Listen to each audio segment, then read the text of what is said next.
दुनिया की कुछ अनोखी बातें हैं।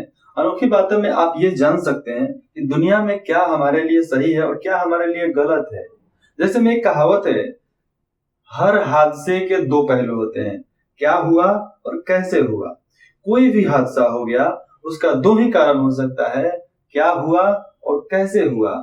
और ये क्या और कैसे के बीच का जो दायरा है, जो फासला है, उसी में सच्चाई छुपी होती है। जैसे एग्जाम्पल में आपको उंगली मल डाकू के नाम सुना है ना। उंगली माल बोल डाकू बोलते थे उसको। तो उंगली माल डाकू करता क्या था, वो लोगों को मारता था, लूटता था और उनकी उंगली काटकर अपने गले में पहन लेता था। गले में पहनने के कारण उसने कसम खा ली कि अब मैं 1000 उंगली का माला अपने गर्दन में पहनूंगा। इसके वजह से उसके भी दो कारण थे। एक कारण, वो डाकू था तो उसका काम था लूटना, और दूसरा, उसने कसम खा ली थी कि वो उंगली का माला पहनेगा, इसलिए उसको उंगली माल डाकू के नाम से लोग जानते थे। और मगध के लोग तो हमेशा जानते थे, मगध क्या, मगध ये अपना बिहार वाला इलाका ही चला आएगा। ठीक है। और उसके भी क्या और कैसे के बीच में लूटना और काटना, मारना, इसके बीच में सच्चाई थी। जो उसे अज्ञान था, उसे कुछ ज्ञान ही नहीं था, तो उसको कुछ पता ही नहीं था। बाद में उसको महात्मा बुद्ध वहां पर जब आए तो उसको मालूम चला कि वो तेरी जिंदगी ऐसा है अपना।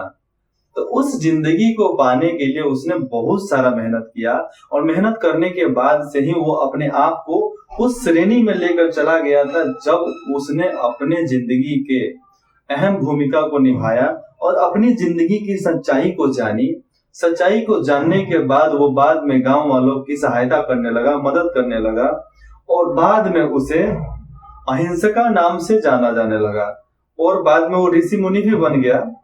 उंगली माल डाकू बाद में अहिंसा के नाम से जाना जाने लगा, पहले हिंसा के नाम से, फिर बाद में अहिंसा के नाम से। ये कहावत बहुत प्रख्यात है और सब बच्चे बच्चे जानते हैं कि उंगली माल डाकू क्या था, क्या नहीं था। लेकिन हर हादसे के दो पहलू होते हैं, आज मैं इस पर बताने वाला हूँ। जैसे कोई भी एक्सीडेंट होता है, उसका दो कारण हो सकता है कि नहीं। अब दो कारण क्या क्या है। दो कारण ये है कि आदमी क्या बहुत तेज गति से कहीं ना कहीं जाता है, कुछ भी करता है। एक्सीडेंट दो ही कारण से होता है, जब सामने वाला ठोके, नहीं तो खुद जाकर ठुक जाए। ठीक है। वो ठोकेगा, नहीं तो हम ठोकेंगे। दो कारण हो गया। और इसके बीच में दो ही कारण था ही। अगर हम संभल कर चलाते, अगला संभल कर चलाता, एक्सीडेंट होता नहीं होता। सच्चाई यहीं पर छुपी है कि हम देख कर चलेंगे कि अगला हमारे लिए आ रहा है कि हमको ठोकने के लिए आ रहा है। इसके वजह से हम दो पहलुओं को जान सकते हैं। उसके बाद एक कहानी हमको याद है, चाय की कहानी, हमारी चाय की कहानी। एक बार घर में तो चाय ऐसे हम पीते नहीं है, कभी कभी मन करता है चाय पीने के लिए तो चाय पी लेते हैं। तो घर में चाय नहीं था, शायद उस दिन दूध वाला पीने का, रजवाड़ी मसालेदार चाय पीने का मन था। तो मसालेदार चाय पीना तो घर में संभव तो है नहीं। तो घर से हम बाहर गए दोस्तों के घर पे, वहां पर भी चाय नहीं मिला। एक जगह गए तो गैस खत्म, दूसरी जगह गए तो वहां पर दूध खत्म था, और बाकी लोग थे ही नहीं।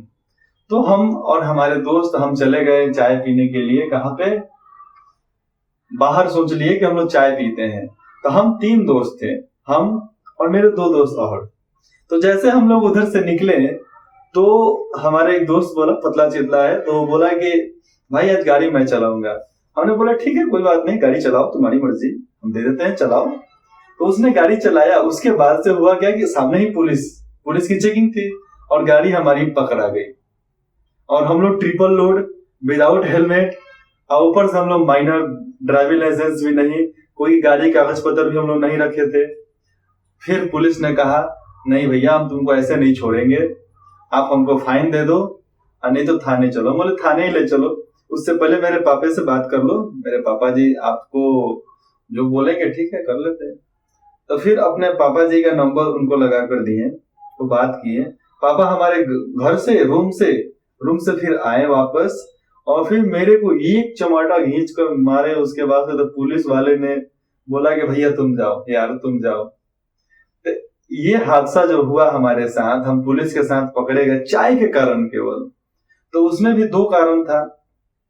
हम कोचिंग के लिए गए थे, तो कोचिंग के लिए गए थे तो हमें डायरेक्ट घर जाना चाहिए था। डायरेक्ट घर जाते तो हम नहीं पकड़ाते, लेकिन हम इधर से चले गए चाय को पीने, चुस्की मारने यार। तो चाय पीने चले गए, इसलिए हम लोग पकड़े गए। तो अगर हम लोग चाय पीने का छोड़कर हम अपने घर, वो अपने घर जाता, तो होता क्या होता, उसमें हम लोग बच जाते, क्योंकि सच्चाई वहीं पर छुपी थी कि हम लोग क्या कर सकते हैं और क्या नहीं कर सकते हैं। फिर एक आगे की कहानी है देश की राजनीति, मोदी रिलेटेड कहानी बता देते हैं जो देश से रिलेटेड है। आजकल सबसे ज्यादा नारा चल रहा है मोदी हटाओ, मोदी हटाओ, मोदी हटाओ, मोदी हटाओ, यही चल रहा है ना। राजनीति हो चाहे पार्टी वर्दा हो, वो सब मोदी को हटाना चाहते हैं।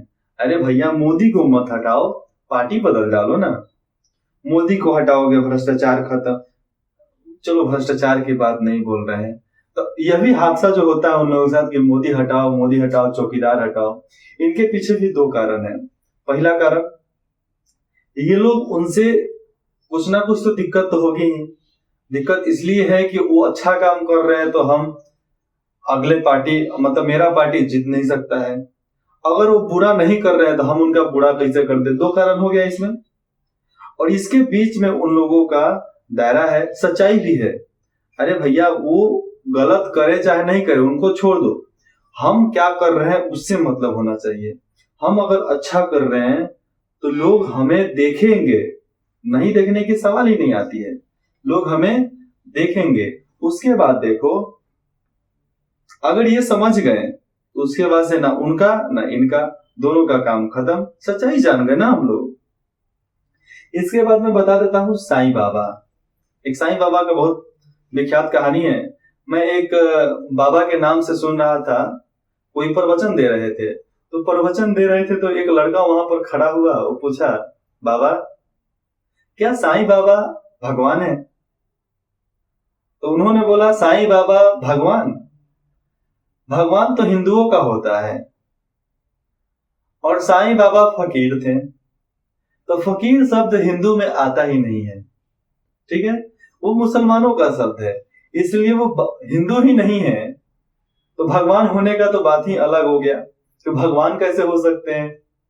तो हमने वहां पर बोला, कमेंट करके बोले, अरे भैया, अगर तुम सवाल ही गलत पूछ रहे हो। तुम सवाल क्या पूछे हो? तुम सवाल पूछ रहे हो क्या साईं बाबा भगवान है? साईं बाबा, तो बाबा कहाँ लगता है?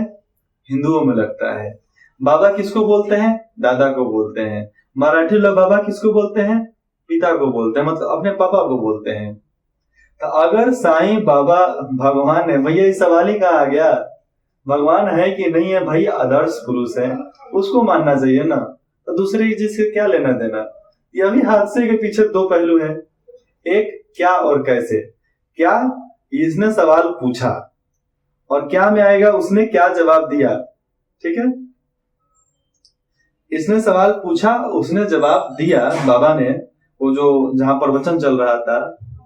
तो बात वहां पर ये आ गई थी कि यहां पर सच्चाई था, वो लोग कैसे जवाब देते हैं, और कैसे जवाब देने से मतलब यही आ जाता है कि हम क्या कर रहे हैं क्या नहीं कर रहे हैं जिंदगी में। अरे हमारे पास नॉलेज है, हम पूरा जानते हैं, तो हमें कोई रोक सकता है क्या? हमें कोई नहीं रोक सकता है। जिंदगी में हम जो करना चाहते हैं वो हम कर सकते हैं। कैसे? हमारे पास ये होना चाहिए, बुद्धि। लेकिन ये सब फालतू के सवालों में पढ़ेंगे तो हमारा वही हाल रहेगा। तो क्या और कैसे के बीच में सच्चाई को पहचानो, और सच्चाई को पहचानने के बाद से अपने आप को जिंदगी में एक अहम भूमिका से निभाओ। अब एक आ जाता है प्राकृतिक आपदा, नेचुरल फेनोमिना, जिसके वजह से इसके भी दो कारण होते हैं, क्योंकि इसका भी हादसा, सुनामी आ जाता है, बाढ़ आ जाता है, भूकंप आ जाता है, ठीक है, आंधी आ जाएगा। इसके दो कारण हैं।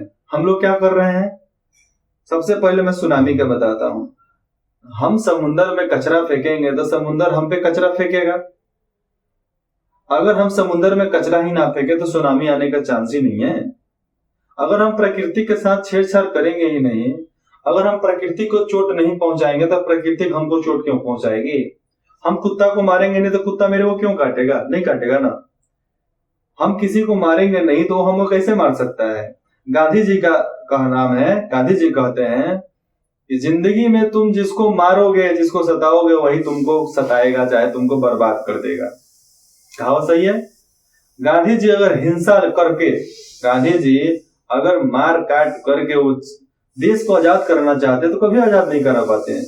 उन्होंने जाना कि देश वो पहले ही से मार रहे हैं और ये पहले ही से लड़ रहे हैं, तो ये भी लड़ रहे हैं, वो भी लड़ रहे हैं, तो बीच का रास्ता क्या है? अहिंसा। तो अहिंसा होने की वजह से वहां पर शांति होने लगेगी। ये लोग शांति के मारे भाग जाएंगे, ये लोग ऐसे ही बंद हो जाएंगे। जिनको वो मार रहे हैं तो ये मार रहे हैं, वो नहीं मारेंगे तो ये नहीं मारेंगे। उनका भी यहाँ पर बीच का रास्ता अपना लिए। उन दोनों के बीच में दोनों मारपीट कर रहे थे, क्या और कैसे छोड़ दो, दोनों मारपीट कर रहे थे। ये अहिंसा को चुन लिए कि हम भैया शांति से ही जिंदगी चलाएंगे और देश को आजाद करवाएंगे। और नेचुरल फिनोमिना में आप जितना ही प्रकृति को क्षति करोगे, चोट पहुंचाओगे, तो वो प्रकृति आपको उतना ही चोट पहुंचाएगी। दिल्ली के लोग, दिल्ली में अभी 2023 में इतना ज्यादा बाढ़ आया है, कमती बाढ़ तो नहीं आया होगा, लेकिन फिर भी दिल्ली के लोग परेशान क्यों थे? जिस जमीन का नदी का भाग था, मतलब जो भी जमीन था वहां पे, जहां पे नदी अपने कटाव कर करके वहां से पानी बहता था नदी का, वहां पर वो लोग घर बना लिए हैं। तो वहां पर वो लोग घर बना लिए हैं, तो नदी क्या करेगी? नदी टाउन में पानी तो देगी ही। तो नाला इतना बना है, नाले के रास्ते से पानी एकदम झूम झूम कर चला जाता है। तो पूरा दिल्ली, आधा दिल्ली पूरा डूब चुका था यमुना नदी के कारण। और फिर से गंगा नदी के कारण तो और ज्यादा, गंगा नदी तो और ऊपर बहती है, यमुना से भी ज्यादा बहती है। तो नेचर को हम जब तक परेशान नहीं करेंगे तब तक वो हमें भी परेशान नहीं करेगी। तो हर हादसे के दो पहलू होते हैं, क्या हुआ, कैसे हुआ, और ये क्या और कैसे के बीच का जो दायरा है, उसी में सच्चाई छुपी होती है।